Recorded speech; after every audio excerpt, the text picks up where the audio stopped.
guys, Crystal here from Christico Design. I am working on a sweater and it is time to seam up the sides, and so I thought I'd do a quick little video for you to show you how simple and easy that is. I have crocheted 2 rectangles and I've laid them right sides together. Right side, of course, is the side that I want showing, so when I seam, my seam edge will be on the inside of the garment. Here I have marked with a stitch marker where I'm going to seam 2. And I'm going to start from the bottom corner of my rectangles. I'm just going to sew these together, keeping the rows lined up. I've measured to get to here, but from there I am lining up rows since yarn is stretchy. I don't want to stretch one part and not the other. The rest of this that I'm leaving unsewn is going to be the armhole section for the sleeve that I'll attach later.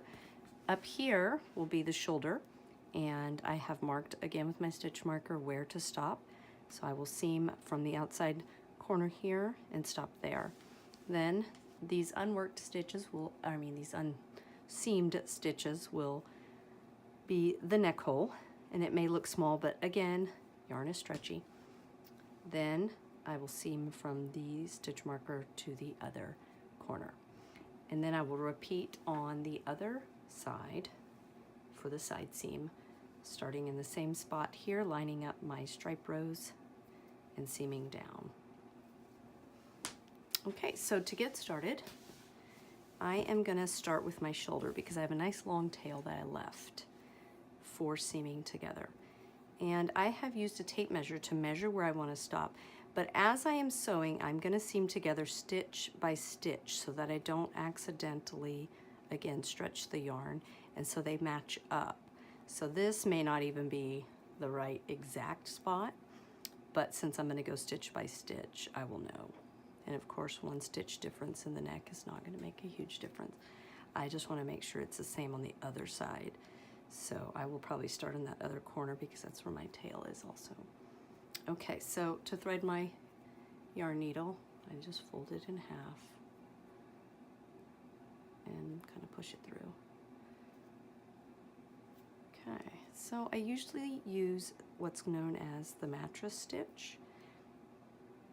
And on my first stitch, I tend to lock it by doing a whip stitch, which is the one where you go over your stitches. And I'm going back into the same spot.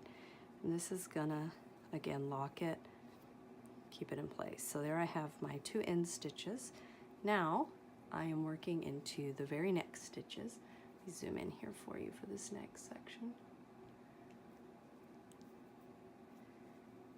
Okay, and so I'm just gonna match up stitch by stitch. And I'm gonna go under the 2 loops, same place you would put the crochet hook, and pull through. It's kind of like a zigzag, because the next time I'm gonna go in the next stitch over, under those 2 loops, and back through that way. So I just keep seaming, sewing these together till I get to my stopping point. When I get to my stopping point, I'm gonna lock, oops, I lost my yarn. I'm gonna lock my stitch with another whip stitch to lock it in place, and then you sew in your ends just like any other tail when you are finished. You might want to pay particular attention to weaving it in well, you know, back and forth, up and down over several rows, so that it's really well locked, since this is the tail that is holding your seam together. But this is creating a nice flat strong seam, and you know, it's gonna make it nice and flat so we won't have a bothersome big seam there on the inside.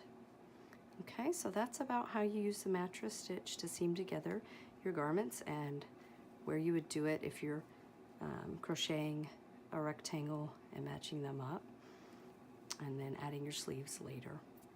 So this is one of the simplest ways, I think, to design and put together a crochet garment, because most of us know how to crochet a rectangle.